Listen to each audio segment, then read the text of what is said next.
Pembuka, pernahkah Anda menengok kembali ke masa kecil, ketika uang saku Rp100.000 masih cukup untuk membeli sepiring nasi goreng, sebotol minuman, dan masih ada sisa untuk menabung?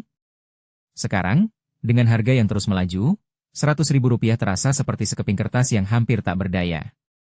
Pertanyaan, kenapa uang dulu terasa cukup, sekarang selalu kurang? Bukan sekadar nostalgia.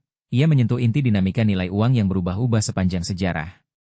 Di video kali ini, kita akan menelusuri jejak evolusi uang, mengurai penyebab utama penurunan daya beli, dan memberikan langkah-langkah konkret agar Anda dapat melindungi nilai uang Anda di tengah arus inflasi yang tak terhindarkan. Konteks masalah uang adalah alat tukar yang memudahkan pertukaran barang dan jasa.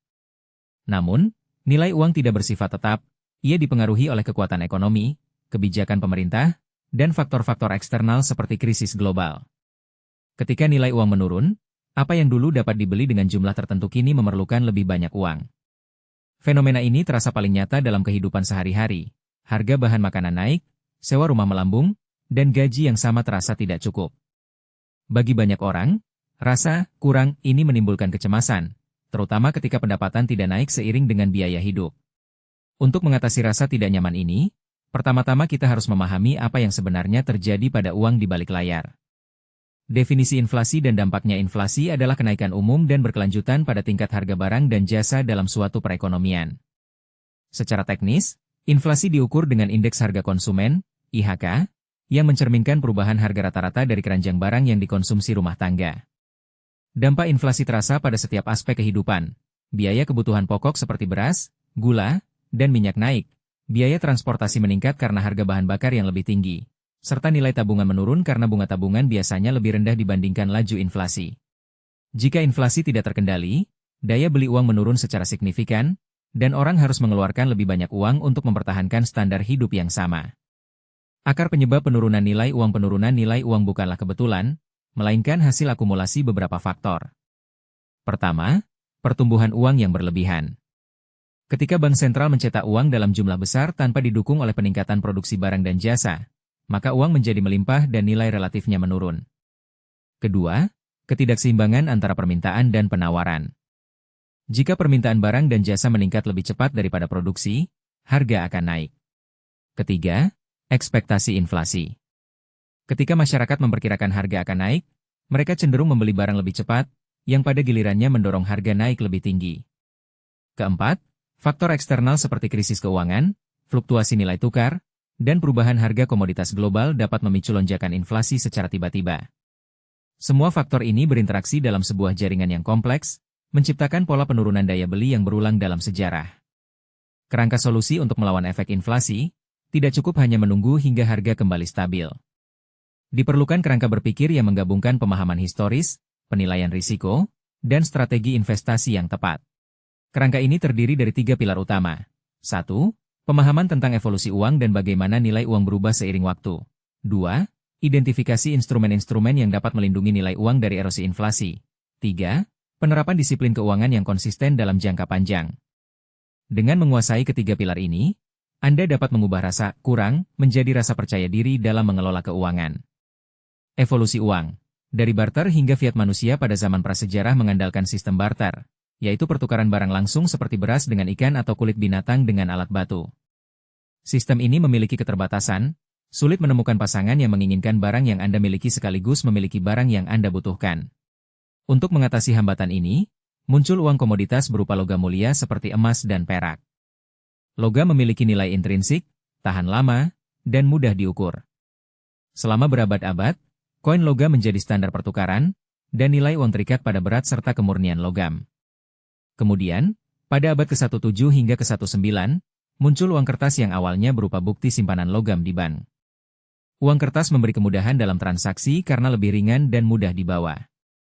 Namun, nilai uang kertas tetap bergantung pada cadangan logam yang dimiliki bank. Ketika kepercayaan publik terhadap bank menurun, nilai uang kertas dapat runtuh, seperti yang terjadi pada krisis perbankan di Amerika Serikat pada tahun 1933.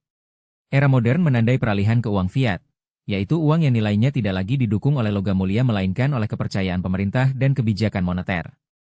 Uang fiat memberi fleksibilitas bagi pemerintah untuk menyesuaikan jumlah uang beredar sesuai kebutuhan ekonomi, namun juga membuka peluang penyalahgunaan melalui pencetakan uang berlebih.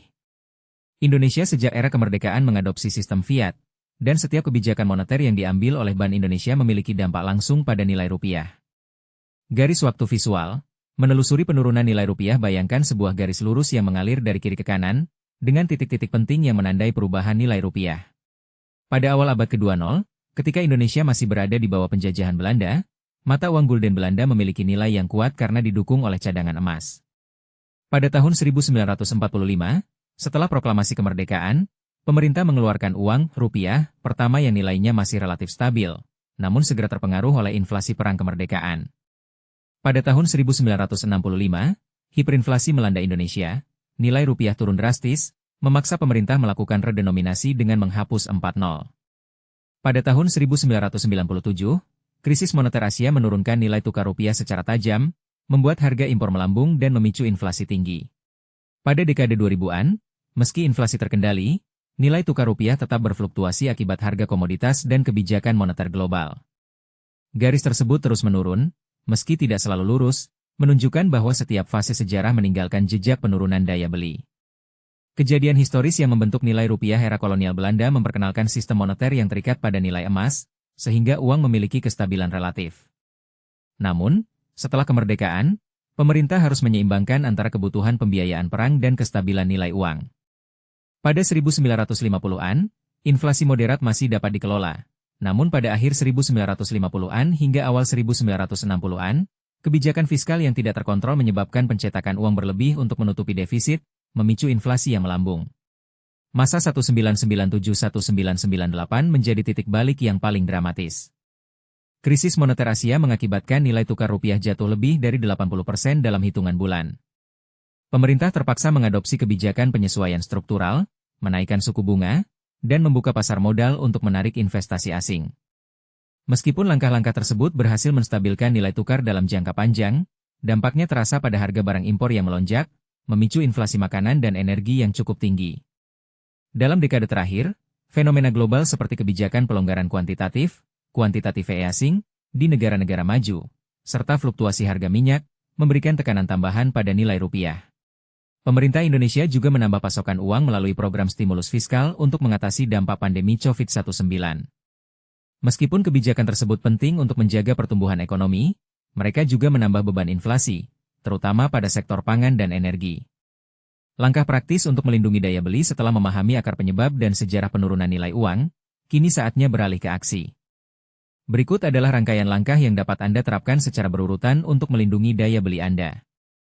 Langkah pertama adalah melakukan evaluasi keuangan pribadi secara menyeluruh. Catat semua sumber pendapatan, pengeluaran rutin, dan tabungan yang ada. Identifikasi proporsi pengeluaran yang paling rentan terhadap inflasi, seperti makanan, transportasi, dan tagihan listrik. Dengan mengetahui titik lemah dalam anggaran, Anda dapat menyesuaikan alokasi dana untuk mengantisipasi kenaikan harga. Langkah kedua adalah membangun dana darurat yang cukup kuat. Idealnya, dana darurat harus mampu menutupi biaya hidup selama 3-6 bulan. Simpan dana ini dalam instrumen yang likuid namun memiliki tingkat pengembalian yang setidaknya mendekati laju inflasi, misalnya deposito berjangka dengan bunga yang kompetitif atau obligasi pemerintah yang indeks inflasi. Hindari menaruh dana darurat di rekening tabungan biasa yang bunganya jauh di bawah inflasi, karena nilai uang akan terus tergerus. Langkah ketiga adalah diversifikasi aset. Jangan mengandalkan satu jenis investasi saja. Alokasikan sebagian dana ke instrumen yang historisnya mampu melawan inflasi, seperti emas, properti, atau reksadana saham. Emas, misalnya, telah terbukti menjadi penyimpan nilai dalam jangka panjang, terutama ketika mata uang fiat melemah. Properti, khususnya yang terletak di lokasi strategis, dapat memberikan pendapatan sewa yang naik seiring inflasi. Reksadana saham, terutama yang berfokus pada sektor kebutuhan pokok atau infrastruktur, dapat menghasilkan pertumbuhan nilai yang melampaui inflasi. Langkah keempat adalah memanfaatkan produk keuangan yang dirancang khusus untuk melindungi nilai uang, seperti obligasi negara yang terindeks inflasi, ORI. Obligasi ini memberikan imbal hasil yang menyesuaikan dengan tingkat inflasi, sehingga nilai pokok dan bunga tetap terjaga daya belinya. Jika Anda belum familiar dengan produk ini, mulailah dengan alokasi kecil, pelajari mekanisme perhitungannya, dan tingkatkan porsi investasi seiring pemahaman yang semakin matang. Langkah kelima adalah meningkatkan literasi keuangan secara berkelanjutan. Ikuti kursus online, baca buku ekonomi, atau bergabung dengan komunitas investasi. Pengetahuan yang mendalam memungkinkan Anda menilai risiko dengan lebih akurat, menghindari keputusan emosional, dan menyesuaikan strategi investasi ketika kondisi ekonomi berubah. Misalnya, ketika inflasi diproyeksikan naik, Anda dapat meningkatkan porsi investasi pada aset real. Sebaliknya, ketika ekonomi melambat, alokasikan lebih banyak ke instrumen yang stabil. Setiap langkah di atas memiliki waktu pelaksanaan yang berbeda. Evaluasi keuangan dan pembentukan dana darurat dapat dilakukan dalam 3 hingga 6 bulan pertama, tergantung pada kondisi keuangan Anda saat ini. Diversifikasi aset dan investasi pada obligasi terindeks inflasi dapat dimulai setelah dana darurat terbentuk, dengan penyesuaian portofolio setiap 6 bulan. Literasi keuangan merupakan proses seumur hidup, sehingga harus dijalankan secara kontinu. Contoh penerapan di kehidupan nyata: bayangkan seorang karyawan bernama Rina, berusia 32 tahun, dengan penghasilan bulanan sebesar 5 juta rupiah. Pada awal tahun, Rina mencatat bahwa pengeluaran makanannya naik dari 300.000 menjadi 450.000 per bulan karena harga beras dan daging melonjak. Rina memutuskan untuk melakukan evaluasi keuangan. Ia menemukan bahwa tabungannya masih berada di rekening tabungan biasa dengan bunga 0,5%, jauh di bawah inflasi yang mencapai 5%.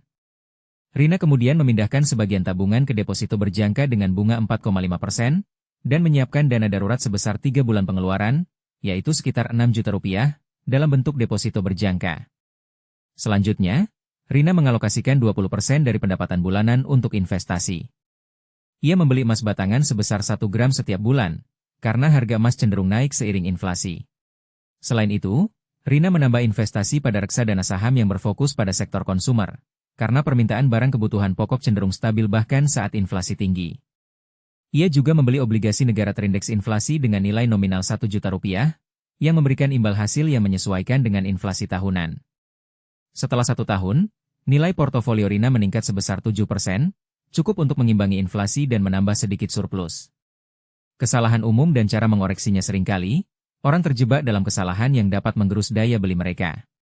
Salah satu kesalahan paling umum adalah menumpuk tabungan di rekening yang memberikan bunga rendah, menganggap tabungan sebagai jaminan keamanan. Padahal, nilai uang yang disimpan di sana akan berkurang secara real dalam jangka panjang. Untuk mengoreksinya, alokasikan kembali sebagian tabungan ke instrumen yang memberikan imbal hasil lebih tinggi, seperti deposito berjangka atau obligasi terindeks inflasi. Kesalahan kedua adalah mengabaikan diversifikasi dan menaruh seluruh dana pada satu jenis aset, misalnya hanya pada saham teknologi yang berisiko tinggi.